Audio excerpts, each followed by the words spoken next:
Hello बच्चों, देखो ये क्वेश्चन एनसीईआरटी का है। ठीक है, क्लास 9th की साइंस की बुक में केमिस्ट्री का ये क्वेश्चन है। और ये जो आपका क्वेश्चन है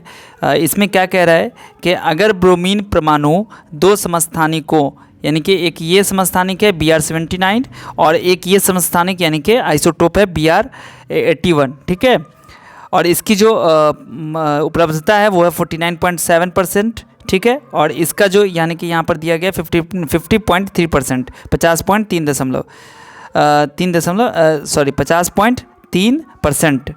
के रूप में है। तो ब्रोमीन परमाणु के औसत परमाणु द्रव्यमान की गणना कीजिए। यानी कि क्वेश्चन में आपको दिया गया है कि ब्रोमीन एटम के जो आइसोटोप हैं, दो आइसोटोप हैं, एक ये और एक आपका ये, इसकी जो परसेंटेज है नेचर में वो है 49.7% और इसकी परसेंटेज है वो 50.3%। तो कह रहा है कि इसमें जो आपको निकालना है एवरेज एटॉमिक मास निकालना है, ठीक है। तो कैसे करेंगे, देखो हम जानते हैं कि यहाँ पर जो हमने देखा अभी ब्रोमीन के दो आइसोटोप देखे,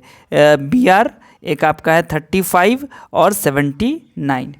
और इधर आपका एक जो आइसोटोप है जो समस्थानिक है वो है Br, यहाँ पर है 35 और यहाँ है 81। तो देखो बच्चे क्या है कि ब्रोमीन जो होता है ना, ब्रोमीन परमाणु के दो आइसोटोप जो होते हैं, आइसोटोप क्या होता है, समस्थानिक किसे कहते हैं, जिसकी परमाणु संख्या सेम होती है लेकिन जो इसकी द्रव्यमान संख्या होती है वो अलग अलग होती है ना। आपने पढ़ा है, अगर आपने नहीं पढ़ा है तो ये वीडियो आप देख लीजिएगा, या आई बटन में लिंक है, आप वहाँ पर मैंने समझाया है, ठीक है। तो सबसे पहले तो हम देख लेते हैं यहाँ पे द्रव्यमान संख्या क्या है, अलग अलग है ये आइसोटोप के, और इसकी जो परसेंटेज है वो आपको दे दी है 49.7 और एक की दी हुई है 50.3, ठीक है,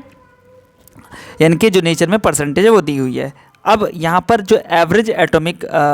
मास है यानी कि परमाणु द्रव्यमान है वो कैसे लिखेंगे, ब्रोमीन परमाणु के औसत परमाणु द्रव्यमान बराबर क्या हो जाएगा। देखो सबसे पहले आपको क्या लिखना है, जो द्रव्यमान संख्या है, मास नंबर है, पहले उसको लिखिएगा, ठीक है, इनटू जो इसकी परसेंटेज है, इसकी परसेंटेज कितनी है 49.7, तो 49.7 लिख देंगे, और ये परसेंटेज है तो इसके नीचे 100 लगा देंगे, ठीक है, प्लस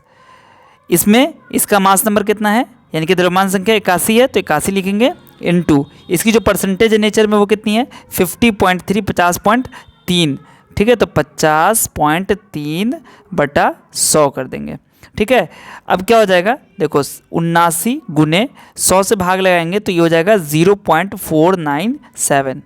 और यहाँ जब 100 से भाग लगाएंगे तो ये हो जाएगा 0.503।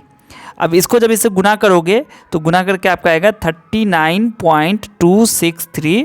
और जब इसको गुना करोगे तो ये हो जाएगा 40.743, और जब इसको आप जोड़ोगे तो आपका आ जाएगा 80.006 U, ठीक है, यही आपका आंसर होगा और यही इसका औसत परमाणु द्रव्यमान होगा, ये आपका एवरेज एटॉमिक मास, ठीक है। तो आई होप कि आपको समझ में आ गया होगा कि आइसोटोप किसे कहते हैं, और यहाँ पर जो आइसोटोप है उसकी वजह से जो हमारा एटम है परमाणु ब्रोमीन, उसका कितना एवरेज एटॉमिक मास यानी कि औसत परमाणु द्रव्यमान होगा,